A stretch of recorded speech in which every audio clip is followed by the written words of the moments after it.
لقد كثر بين العباد التحاسد والتدابر والتنازع، وعظمت بينهم الفرقة، واتسعت في ساحتهم النفرة، واستفحلت الوحشة بين العبد وبين خالقه إلا من رحم الله.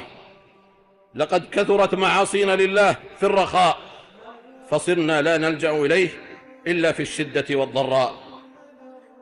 قصرنا في جنب الله وفرطنا في طاعته، حتى كثر الخلل في أداء العبادات، وغاب الصدق والأمانة والتسامح في المعاملات، فكثر الغش وتفنن الناس في الحيل، فاقشعرت الأرض وقلت البركات وتكدرت الحياة، فكثر الذين يأكلون ولا يشبعون، ويكتسبون ولا يجمعون، ويجمعون ولا يبارك لهم. وهذا داء عضال وبلاء نازل لا يرفعه إلا الاستقامة والإيمان والتقوى. نستغفر الله، اللهم إنا نستغفرك.